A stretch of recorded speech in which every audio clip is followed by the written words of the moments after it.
يحكم، لأن الحكومة لا تحكم مع كامل الأسف، والبرلمان لا يشرع مع كامل الأسف. من كان يحكم خلال هذه السنوات هي حكومة الظل، هي حكومة التراكتور، هي اللي خلقت هذه الأزمات، وهي اللي وصلت البلاد إلى ما وصل إليه الأمر الآن. ولهذا كيف الوالي ديالكم ما غيزورش الانتخابات لصالح التراكتور؟ والملك كل الشعب المغربي صديقه، وكل الشعب المغربي وفي للملك، ماشي حزب البام اللي وحده. وهذا هو الخطر اللي هدد المغرب وكان تيهدد هذه المنطقه، لان هاد الناس حلوا واحد الحرب عشواء على الساكنه ديال هذه المناطق، خصوصا في هذه المنطقه في جهه الحسيمه اللي عرفت اكبر عمليه ديال التزوير في الانتخابات الاخيره ديال 2009. شنو هي النتائج الان من بعد ما هذا الحزب تحمل مسؤوليه الجهه وديال بلديه الحسيمه وباقي الجماعات؟ شنو هي النتيجه؟ نتيجه لا شيء مع كامل الاسف. النتيجه هي الاحباط اللي صار سكان هذه المنطقه. النتيجه هو هاد الناس تغناو عن طريق هذه العشبه، لانه هددوا الناس في حياتهم وهددوا الناس في مصالحهم، والناس اللي مشاو لعندهم راح تحت ملفات ديال الضغط، ملفات اللي تهيئوها في الليل. كاين اللي خداو منه مليار، كاين اللي خداو منه 500 مليون، كاين اللي خداو منه 2 مليار، وكاين الفقير اللي خداو منه 10 المليون و20. هذه تيخليوها داك الصغار ديالهم اللي تيدوروا بجنابنا، اجي لعندنا تتجي تعطي 10 المليون وتتخرج. هذا الحزب جمع الملايير، هذا الحزب خصو يتحل. هو اللي فسد الحقل السياسي، هو اللي فسد الحقل الثقافي، بخلق واحد الحرب ما بين اللغه العربيه وما بين اللغه الامازيغيه.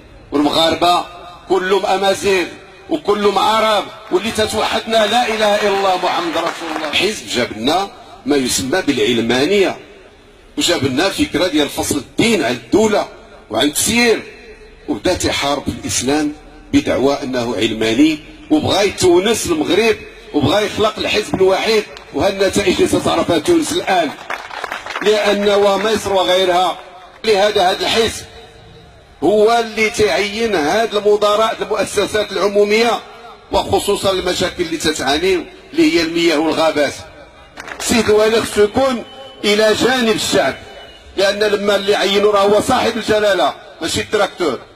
لا يجب حل هذه الاشكاليات المطروحه في هذه المنطقه وايقاف كل المتابعات. هذه هي المصالحه الحقيقيه، لان المغرب تصالح مع الناس اللي كانوا ضد الوحده الترابيه وخداو 500 مليون و600 منهم هاد الناس اللي شكلوا تراكتور. ومن بعد الخطاب ديال 9 مارس خصنا كلنا نرفعوا شعار لا للخوف، لا للخوف، لا للخوف. بركه من الكلمه. وحنا دائما المغرب كان المغرب ثوره الملك والشعب، ما كانش عندنا الوسيط مع الملك، لان الملك محبوب، والملك ملك الفقراء، يحب كل المناطق وصار كل المناطق. ولهذا يجب رفع الظلم على هذه المنطقه، لانه اللي حاصل اليوم ذاك الفرقه الوطنيه، وهذا راه الواقع. الفرقه الوطنيه اللي تابعه لوزاره الداخليه، راه في السابق كان داك السي الياس اللي عندكم هنا تعيط في التليفون تيجيو للديور الناس، تيجيو للديور الناس. اللي ما مشاش معايا تجي الفرقه الوطنيه، اللي ما تبعناش تجي الفرقه الوطنيه. وهذه الفرقه الوطنيه ليست بقانونيه. الشيء اللي خصهم يعرفوه المغاربه، ماشي قانونيه. ما يمكنش نبقاو في المغرب الجديد في العهد الجديد ان واحد الفرقه الوطنيه تمشي تنتقل لاماكن معينه عن طريق الهاتف ديال سي الياس او غيره. هذا الواقع اقوله واتحمل كامل مسؤوليتي فيه. ولهذا مدير العام بالامن الوطني خصو يعرف انه المغرب تغير، وانه راه امن وطني ديال جميع المغاربه، وانه اللي خصو يخدم الملكيه الدستوريه الديمقراطيه عن طريق خدمه الشعب وليس حزب البام. وليس حزب البام، هذا هو الخطر. وهاد الناس يخدمون حزب معين. الان الميزانيه الجهاز، وغادي نهضر على العاصمه الرباط، ساله، زمور، زعير، هي 20% من الميزانيه ديال ذاك المهرجان الموازين. تيجي مغني من مصر تياخذ الميزانيه ديال المجلس الاقليمي ديالنا. هذا الواقع ديالنا. هذا الواقع ديال الميزانيات.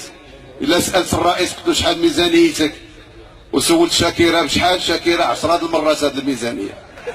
مهرجانات مزيان، ولكن الشيء خصو يكون ثانوي، لاساسي هو البنيه التحتيه ديال الساكنه.